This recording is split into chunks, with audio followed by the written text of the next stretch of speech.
السلام عليكم، ازيكم يا حبايبي؟ عاملين ايه؟ فيديو جديد على قناه يوميات امان السيد. اخباركم ايه؟ يا رب تكونوا كويسين وباحسن صحه واحسن حال.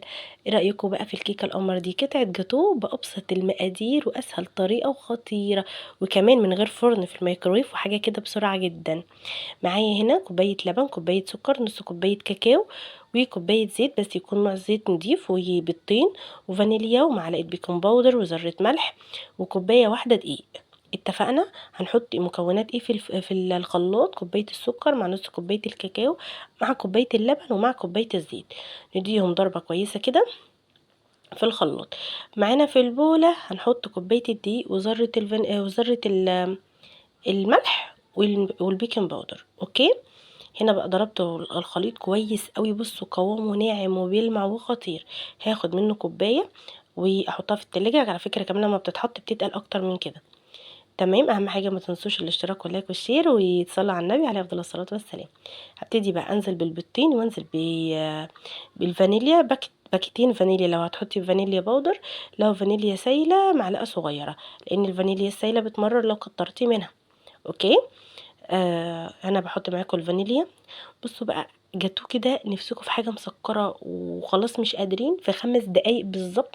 لا بصراحه، يعني ممكن 8 دقايق، التحضير حوالي 3 دقايق، وفي الميكرويف 5 دقايق بالظبط. هنا حطيت مع الدقيق شوكليت شيبس كده عشان تدي غناوه وطعم حلو، تبقى الكيك من جوه كمان في شوكليت حلو. نزلت بقى بالخليط بعد ما حطيت البيض والضرب كويس.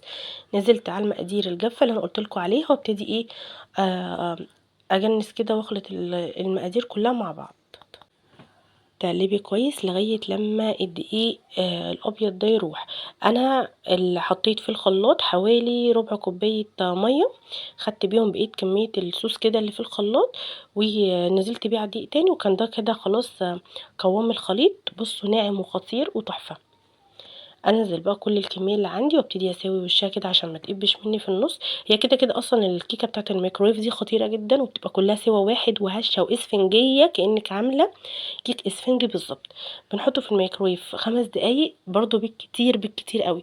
لو الميكرويف اللي عندك يعني بطيء او الوات بتاعه قليل، هياخد منك 7 دقايق. هنا قعدت 5 دقايق. اوريكم التايمر، بصوا كانت لسه طالعه، شايفين سفنجه ازاي؟ خطيره يا بنات، خطيره. هنا بعد ما قعد يعني كانت بردت، بصوا شايفين طراوتها وعلوها ده بكوبايه واحده دقيق.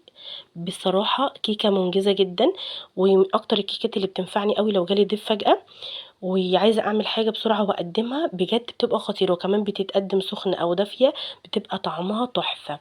نزلت بالكريمه الشوكولاته اللي انا عملتها، وزي ما انتم شايفين كده بقى بسويها كلها على الكيك من فوق، بتجرنشيها بقى او بتزينيها باي حاجه عندك باللي انتي عايزاه. انا سبتها كده ساده، وكنت الكل مقطع قطع بزينها حسب اللي عايز ياكل، اللي عايز يحط مكسرات، اللي عايز يحط شوكليت، اللي عايز يحط وايت شوكليت، يعني كل واحد حسب اللي هو عايزه. هبتدي بقى اقطعها. بصوا هنا المفروض يعني بعد كل تقطيع تمسحي السكين عشان ما تدكوش العلامه دي وانتوا بتقطعوا. بس انا صراحه كنت مستعجله يعني، وعايزه اقطع وانجز، فما مسحتهاش.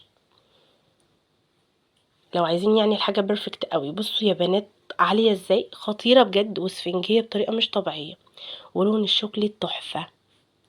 هنا بقى زينتها حبتين جمل كده مجروش وبسكوتيه. وده كان فيديو النهارده، اشوفكم في فيديو جديد ان شاء الله على خير، مع السلامه.